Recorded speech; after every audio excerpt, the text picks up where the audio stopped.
សួស្តីលោកគ្រូនិងសួស្តីអ្នកទាំងអស់គ្នាខ្ញុំឈ្មោះរ៉ាបតដែលជាសិស្សមកពីសាលាសាស្ត្រអ្នកហៅទៅជួបពីថ្ងៃនេះខ្ញុំនិងក្រុមខ្ញុំនឹងមកធ្វើឧបករណ៍មួយដែលមានឈ្មោះថារ៉ាកែតសម្រាប់ចូលក្នុងកម្មវិធីមួយឈ្មោះថា Water Rocket Competition បន្តទៀតនេះពួកខ្ញុំនឹង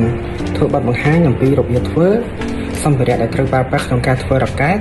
ហើយនឹងចំណាក់អារម្មណ៍របស់ពួកខ្ញុំ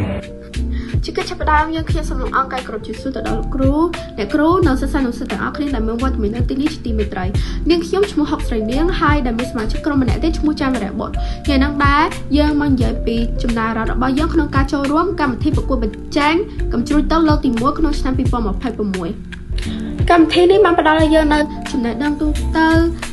ការសហការជាក្រុមជាពិសេសគឺបទពិសោធន៍ថ្មី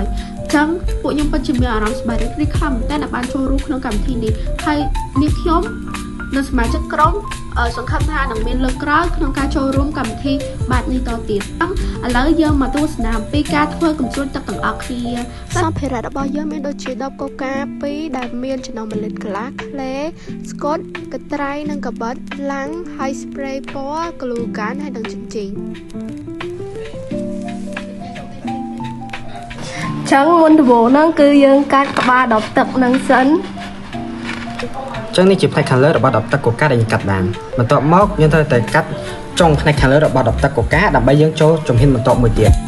ក្នុងជំហានបន្ទាប់យើងត្រូវយកក្លេដែលយើងបានត្រៀមទុក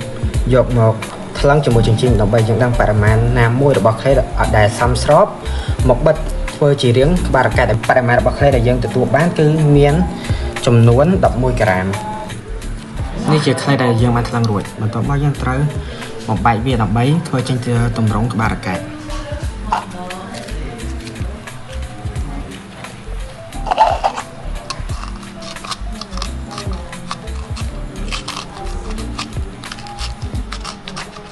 យើងត្រូវ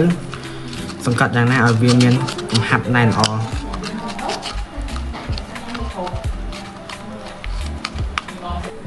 ហើយក្លេមួយទៀតដែលយើងបានហែករួចយើងត្រូវធ្វើជាទម្រង់ពេញជាក្បាលរ៉ាកែត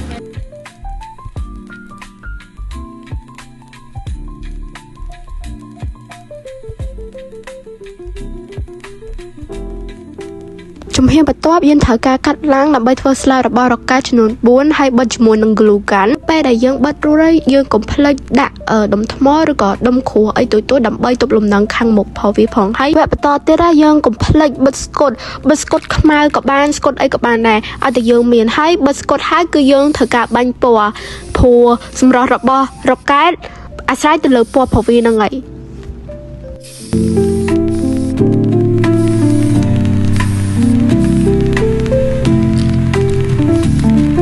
ហើយបន្ទាប់មកយើងក៏ទទួលបានរ៉ាកែតមួយដ៏ស្រស់ស្អាត